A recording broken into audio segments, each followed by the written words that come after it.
about all the Skyros, the whole event thing was, and it was a bit foreign to us, was this concept of co-listening, which we thought was a bit naff at the beginning, to be honest with you. You know, Jesus, we talk to each other enough, especially us Irish people. But there's actually something quirky nice about co-listening, as my two colleagues, Anne and Wendy, are about to show you.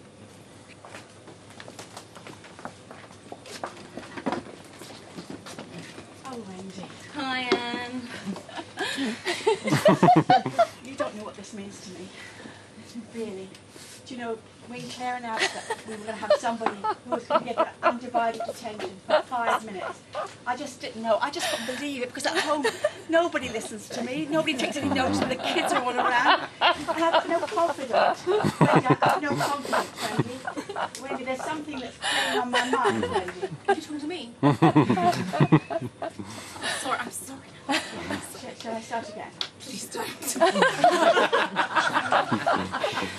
You see, the thing is, for many years, I've had a phobia. I don't know if you're familiar with phobias, but this revolves around hands, particularly hands like this. Hold on a minute, I've just got a message.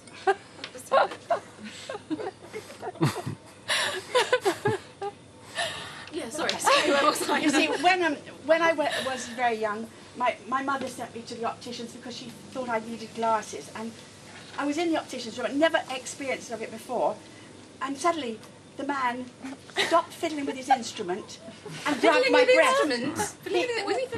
He grabbed my breast like that. Oh, lucky you. Chance to be bloody fine thing. No, it was a form of abuse. I was 14 at the time. When do you understand? You had big tits when you were 14. You're a lucky girl. I had to wait. Wendy, you don't understand what I'm trying to tell you.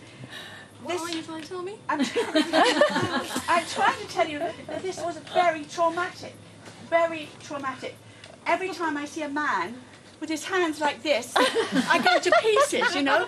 And there's that thing on the telly. More like, mummy, can't do that. Can't do any of that. Jazz hands, freaking you out, right? No, I just can't do any of that. So that isn't an isolated incident. Does it keep happening to you? Well, it happened to me again shortly after that. I was trying to be a beatnik, you know. I come from South Woodford, really, but I was pretending to be a beatnik. I'm really sorry about that. Yeah, it was a traumatic time in my life, you know. And we all had to dress the same way, like kind of uniform, like Colin Wilson. You probably don't know, you're too young. Yeah, I'm well younger than you, mate. I'm well younger than you. I'm 70. 70? How do they let people of 70 come to Skyros? Well, they did. They must be desperate. No, but anyway.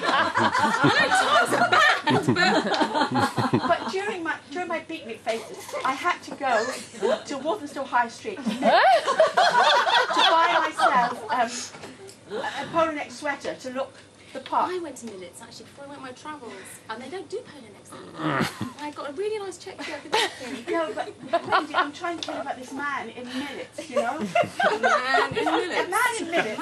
I went in there quite innocently looking for this polo neck jumper, and he said, "Come into the back, I have new stock in."